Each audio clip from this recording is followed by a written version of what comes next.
नमस्कार दोस्तों, हमारी आज की कहानी का नाम है कर्तव्य। फ़ोन की घंटी बजी तो श्वेता ने दौड़कर फ़ोन उठाया। जैसे उसे अंदर से कुछ आभास हो रहा था कि कहीं कुछ गड़बड़ है। फ़ोन उसकी सास का था। उन्होंने घबराए हुए सुर में कहा, बेटा, कल रात को तुम्हारे पापा को दिल का दौरा पड़ा है। उन्हें अस्पताल में भर्ती करना पड़ा है। सुधीर कहाँ है? उसे बुलाओ ना, उससे ज़रूरी बात करनी है। श्वेता ने सुधीर को आवाज़ देकर कहा, पापा की तबीयत खराब हो गई है। माँ का फ़ोन है, तुमसे बात करना चाहती हैं। माँ का फ़ोन सुनते ही सुधीर का मूड ऑफ हो गया। उसने मन ही मन पर बड़बड़ा कर कहा, क्या मुसीबत है? अभी पिछले हफ्ते ही यहाँ से श्वेता के पापा डॉक्टर से चेकअप करवा कर गए हैं और अब फिर से तबीयत खराब हो गई। अब फिर यहाँ आ धमकेंगे। अकेली लड़की से शादी करने की सज़ा है। ये सारी जिम्मेदारी दामाद के सिर मढ़ दी जाती है। ज़रा सा बुखार भी आ जाएगा तो फ़ोन घुमा देंगे।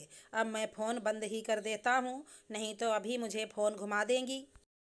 पर अभी तो कुछ उपाय करना है। उसने श्वेता से कहा, माँ से कह दो अभी मैं बिजी हूँ और जो बात करना है वो तुम कर लो। मेरे पास समय नहीं है। ये सारे झंझट तुम ही संभाला करो। यार, मुझसे नहीं होता ये सब। श्वेता ने बड़ी गहरी नज़र से उसे देखा और कहा, ठीक है, अगर यह मेरा काम है तो मैं करूँगी। वैसे तुम नहीं भी कहते तो भी मैं तो करती ही। अगर उन लोगों को मेरी ज़रूरत है तो मैं तो जाऊंगी और आज ही निकल जाऊंगी। तुम तो बच्चों को भी संभाल नहीं पाओगे, इसीलिए उन्हें भी साथ ही ले जाती हूँ। इतना कहकर श्वेता ने अपने और बच्चों के कपड़े रखे, सब सामान ठीक किया और ट्रेवल एजेंट से टिकट बुक करवाए और शाम को चली गई। श्वेता को अकेला आया देख माँ हैरान होकर बोली, अरे तुम अकेली ही आई हो, सुधीर नहीं आया? श्वेता ने कहा, नहीं माँ, उनके पास समय नहीं है। वे ज़रूरी काम में फंस गए हैं तो बाद में आएंगे। उन्होंने मुझसे कहा, अभी तुम जाओ और माँ तथा पापा को संभालो। आप चिंता ना करें माँ, मैं हूँ ना, सब संभाल लूँगी। सही में श्वेता ने सब संभाल लिया। पापा का ऑपरेशन हो गया तो माँ और श्वेता ने चैन की सांस ली। रात में सुधीर ने घर पर फ़ोन किया पर घंटी बजती रही, किसी ने फ़ोन नहीं उठाया। कौन उठाता? पापा हॉस्पिटल में एडमिट थे और मम्मी और श्वेता भी रात को वहीं रुक गए थे। बच्चे पड़ोसी के घर में थे। सुधीर परेशान हो गया। अभी वो सोच ही रहा था कि श्वेता का फ़ोन आया। उसने श्वेता का फ़ोन लिया ही नहीं। जब फिर से श्वेता ने फ़ोन किया तो सुधीर ने बेमन से कहा, जल्दी बोलो, क्या बात है? पापा ठीक हैं? श्वेता ने बताया, ठीक हैं। कल उनका ऑपरेशन हो गया है पर अभी रहना हॉस्पिटल में ही पड़ेगा तो मैं जल्दी नहीं आ पाऊँगी। माँ को अकेला नहीं छोड़ सकती। सुधीर ने कहा, हाँ ठीक है, आ जाना जब तुम्हारा मन करे। पर मैं बता देता हूँ, मुझसे आने के लिए मत कहना, मैं नहीं आ पाऊँगा। सुधीर की बात सुनकर श्वेता मन ही मन हंसी और सोचने लगी, तुम तो ये समझ रहे हो ना कि मेरे पापा की तबीयत खराब है, इसीलिए ये सारी बेरुखी है। जब तुम्हें पता लगेगा अस्पताल में तुम्हारे पापा भर्ती हैं, दिल का दौरा तुम्हारे पापा को पड़ा है, तब देखूंगी क्या करते हो।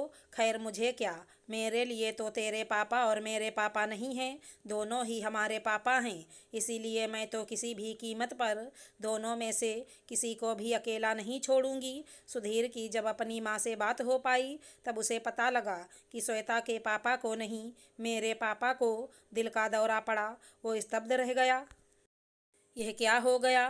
क्योंकि अभी 15 दिन पहले ही श्वेता के पापा श्वेता के पास आकर पूरा चेकअप करवा कर गए थे और उनका ईसीजी और दूसरी रिपोर्ट्स भी थोड़ी थोड़ी गड़बड़ आई थी।